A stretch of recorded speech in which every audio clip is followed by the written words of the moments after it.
والحمد لله ولا إله إلا الله والله أكبر ولا حول ولا قوة إلا بالله العلي العظيم.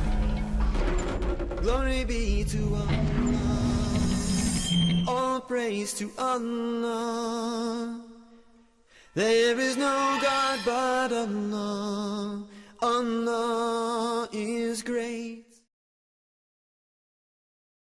Bismillah ar-Rahman ar-Rahim.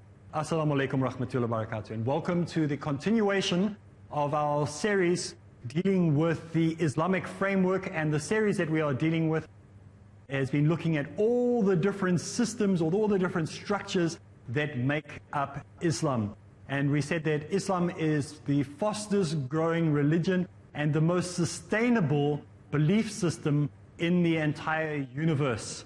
And some people look at me like, universe? Yes, it's sustainable in the entire universe. It's the only religion that makes common sense about everything that we have. Science and religion work together perfectly. Politics and religion work together perfectly. Economics and religion work together perfectly.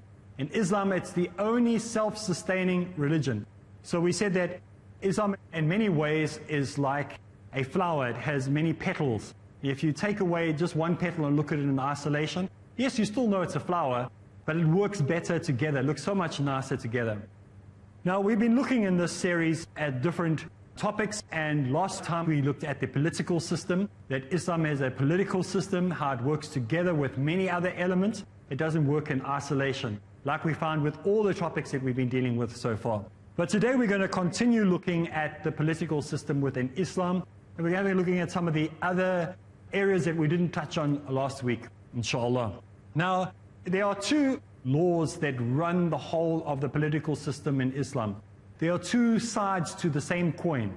They're not two polar opposites. Like many countries in the world, we spoke about last time, and we said that many countries in the world, they say that you need to separate religion and politics. And we saw what happened in countries that tried to do that. It just destroyed the entire system. There was fighting between the religious lobbyists and fighting between the political lobbyists, and they've been at loggerhead with each other ever since. The many countries are trying to bring the political system and the religious system back together again, and they're having opposition with it. Well, most of those countries never had really a proper religious system anyway with a political system. They were always at loggerheads with each other, because most countries, their political system is in opposition to the religious system. In Islam, we don't find it like that. But there are two sides of the same coin in Islam. There are man-made laws, and there are divine laws. There are laws that are there for man, and there are laws that are there that have been given by Allah. Now, the man-made laws, they will give a solution that will basically resolve an immediate problem. Like you'll see, the Constitutional Court will be called together in different countries to resolve an immediate problem, something that they don't know how to resolve. Some of you remember, perhaps it's still going on in the news now, I don't know. You'll remember that there was that man who started the WikiLeaks. He started exposing secrets that were happening in economic, secrets are happening in government, secrets that are happening in wars, things like that. And he has released new documentation onto his website all the time. Now he's hiding away. Well, he was at the time of this recording. He was hiding away in some little room somewhere. And so they had to get a group of people together in different countries and had to make up a solution for the immediate problem of what he was doing. And some countries have already changed their laws. In fact, they can tap your cell phone, they can read your emails, and they can do all these things because the law allows them to do that. And so these are man-made laws that change according to the situation. But divine laws are different to this. And we find that there is a solution to an eternal problem that remains the same forever. So they don't change according to whatever whims or whims come up in society. So these divine laws, they have a solution that have eternal promise, have eternal solutions to problems that mankind may come across 10,000 years ago or have 10 billion years into the future. The same solution will be there. The solution for mankind, the solution to man's problems. If we look at man-made laws, many of these man-made laws are to safeguard the interests of a select few. If you're a criminal, they don't help you, do they? These laws that have been put into place by man, as a criminal, they don't help you because you want to break the law. So they're only protecting those people who don't break the law. Not that I'm saying that for the criminal here, but I'm just giving you an example how man-made laws protect only a select few. Perhaps in my country, for example, they had a very, very bad system. It was a system that was brought there by the colonial British when they settled there. And the Afrikaans, well, not the indigenous people also who came to the country, they kept that British colonial system there. And that system was a system called apartheid, or separation by races. So they could separate by law different races because of the color or the pigmentation of your skin. And they classified people in my country into about 15 different groups. So it wasn't just simply a black or white, but they separated people even further into different racial profilings. And so they divided these people, and so the laws of that country separated people. They were man-made laws, and they safeguarded the interest of a few people because of the color of their skin. They divided them. They divided the nation. They divided the people. I still am classified in my country as not a white person because I have a mixed heritage.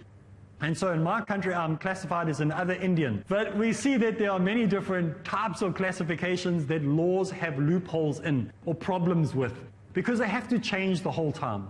But we don't find this with divine laws. Divine laws safeguard the interests of the whole of humanity. They don't just safeguard the interests of a few people or because of a pigmentation of your skin or because the interests of a certain society or group of people.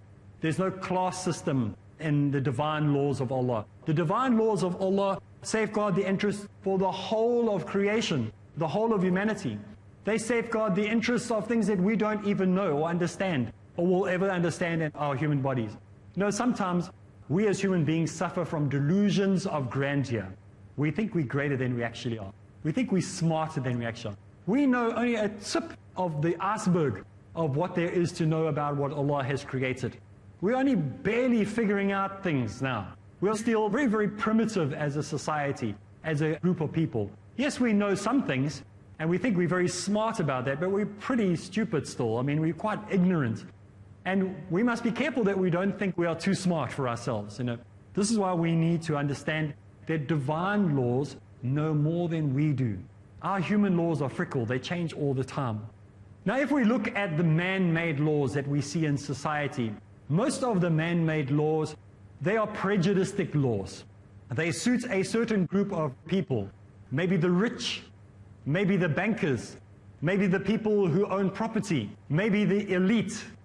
If you go to some countries, you will see that on one side of the street you've got people living in slums, and on the other side of the street you've got people who are staying in million-dollar mansions. And so you'll find that the laws are protecting those people in the million-dollar mansions and not the people living on the other side of the street.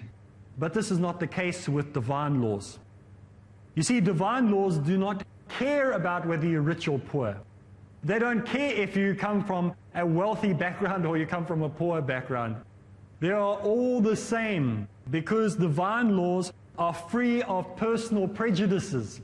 They're not interested in what your personal preference is. Divine law goes beyond that. Remember, we spoke about a couple of episodes ago. We spoke about how we as human beings are linear beings. In other words, we have a linear existence. We have a beginning and we have an end. Allah is not linear. He has no beginning, He has no end, so He's not linear. But we have a linear existence. We cannot bring the past into the present. The present remains the present and the past remains the past. And the future is unknowable or unseeable or unattainable. But for Allah, there is no difference between the past, present, and future. He is unconfined to a linear existence. But Allah is beyond linear existence. And so we that live in this linear existence are bound by the rules of this linear existence. And so we have prejudices, and we have problems, and we have issues that we would like to force onto society. But as we spoke about a few episodes ago, if we think back and we had to take out just Adolf Hitler, many people would love to do this, but if we did it, and we were able to go back on that linear existence and take out Adolf Hitler from the history books, he never happened. Nothing that he did ever took place. We wouldn't have known how dangerous warfare is. We wouldn't have known how terrible it is to be racist and prejudiced, how the rest of the world put legislations and rules in place to prevent someone like that ever coming up again, how we have watchdogs who prevent dictators from taking over, all because of one man in history. Removing him because of our human intellect would have destroyed so much. When we see a nation be destroyed, we go, how can a loving God destroy a nation? It's because we're looking at it from a linear perspective. Allah does not see things from a linear perspective. He sees things from a divine perspective. We don't understand what would have happened if that group would have survived. If they had survived, how it would have ripple effect through the whole of humanity and destroyed trillions of people, not 100,000 or 1,000 people. So divine justice, divine politics is totally different. Divine law is totally different to human existence and human understanding and human politics. If we look at man-made laws, it does not hold the spirit of truth behind it. The spirit of truth is not in, and when I mean this, I'll explain it to you. It does not possess a spiritual truth, a spiritual reverence, a reward system. Man-made laws does not possess spiritual reverence. They do not hold anything sacred from that point of view. They do not look at laws from a spiritual perspective. It purely looks at it from, did you commit the crime or didn't you? Answer yes or no to the judge. Your Honor, he's not answering the question. Don't we see how this works in our political system and our legal system in the world today? It's not like that in Islam. In Islam, it's totally different because that is part of the law. That is part of their political system in Islam. Did you know that? That's fascinating. It should excite us when we realize how Islam is so different. Islam rewards spiritual involvement in the legal or divine laws of Allah. And it also punishes people who break those laws of Allah. If you had to say, I'm in this court here today for stealing, but I do not believe in God, what will the judge do? Does the judge even consider that? He doesn't even care whether you believe in God or not. All he is interested in is, did you steal that product? But in Islam, that is part of the divine law. And we're going to go into detail with it because I tell you what, it's going to be so exciting when you find out about how Islam, the spiritual laws of Islam incorporate things as simple as whether you believe in God or not. Well, it's time for us to take a break, and when we get back from the break, we'll continue, inshallah. All praise to Allah. Bismillah ar-Rahman ar-Rahim. Assalamu alaikum wa rahmatullahi wa barakatuh. And welcome back. We're talking about exciting stuff here today. We're talking about the political system within Islam. We started talking about it last episode, and now we're continuing with it today, inshallah. And we'll hopefully, inshallah, get through most of it. But there's so many points that we have to stop on because they're important. We spoke before the break about that man-made laws and divine laws are very different in dealing with the political structure within Islam. And we said that when we look at man-made laws, it doesn't matter what your spiritual views are in man-made laws. It doesn't even come into the equation. Perhaps maybe some examples we might think in history where somebody was accused, like there were 3 young men in America, they were accused of satanic murders. And they got sentenced to jail, and then later on they found that they weren't Satanists in the first place. Yes, certain times when the hype is going on about things like that, then they'll use religion and law. But generally it's thrown out. No one cares whether you're a Buddhist or a Hindu or a Hare Krishna or a Muslim or an atheist or an agnostic when it comes to a court case. Unless it's been pushed up in the media for some reason. Then it will mean something. But generally speaking, it's not part of it. In Islam, the whole divine law, the whole political system with Islam depends on what you believe. It's part of the equation of the legal system. It's part of the equation of our political system. If you were in war and you're about to fight with somebody and you go into battle and that person says, wait, I want to tell you something. You say, what? And they say, I want to embrace Islam.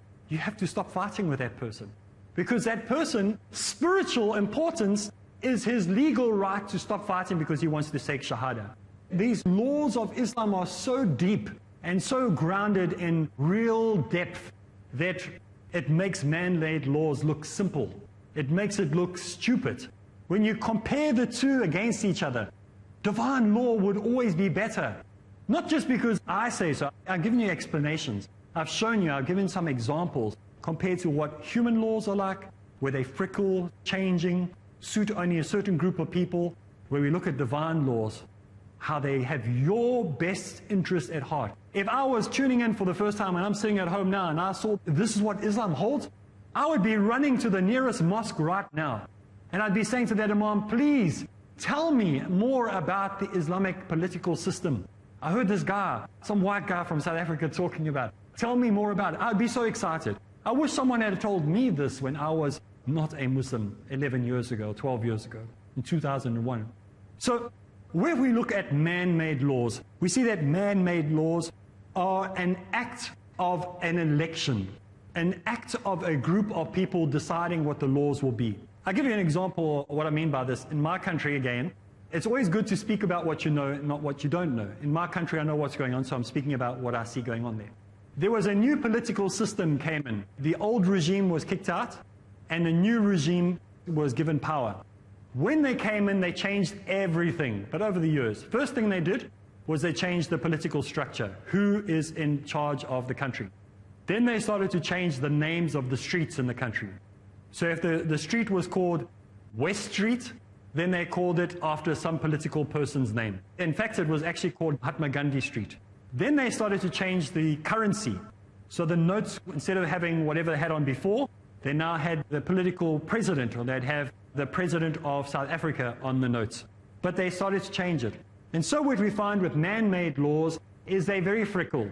They change with who's ever in power. If this political party is in power, all the street names change and all the banknotes change. But when somebody else comes into power, the names will change again, and they'll have to change all those street names again, and they'll have to change all those notes again. But in Islam, we find that that does not happen. The divine laws of Allah remain constant throughout. We don't find that the names start to change and the notes start to change and all that. All remains the same. We have the same ethical and the same moral values and the same legal code that was around from the beginning and will remain so right to the end of time. Nothing changes. It remains the same. When we look at, for example, if you had to deal with rape, the legal system in the world today, the man-made laws, are fickle. Before you used to get the death sentence, then it became a 10-year sentence. Then the next power came in and said it's a 2-year sentence. Another one gave you a suspended sentence. Other ones sent you to a psychologist. Those laws changed the whole time. What is the law of Allah? What are the divine laws? They will remain the same whether they were for the first man on earth, even until the last person that walks on this planet. The law will remain the same. They do not change because they're divine laws. They're constant. They remain the same. Yes, there are different instances where you'd have to look at that in a different light. There's not one size fits all, because that would be a silly system to have. This is why we have to look at all the things that came before it. We've already mentioned before how many things are considered. Your spiritual life is considered when passing a simple thing like a sentence. So when we look, we see that laws change constantly. Political systems within man-made society change constantly. But the laws of Allah remain constant. They are not allowed to be changed unless Allah Himself tells people, either through His messengers. We can just simply go to the nearest bookshop. We can go to the library. We can go to a mosque or your next door neighbor who you know is a Muslim, and you can ask them for a copy of the Quran, and this book will tell you all the things that I'm telling you about. Get yourself a copy of this book. It will give you the divine system to run your life upon. The principles of this life should be run on the laws of Allah and the political systems of Islam that we should have. If we look throughout the history of mankind, you'll see whenever people choose to turn away from Allah, they only have problems in their country. They only have problems in this life that they live. They have a life of rebellion because they have turned away from the laws of Allah. Soon as America and Britain and other countries like Germany and France and all the other countries tried to separate religion and politics from each other, what happened? You saw rebellion taking place. Then you started seeing pride and arrogance entering into the system. You saw that people began to find another path for their country, and then you saw economic collapses. Then you saw divisions within their countries.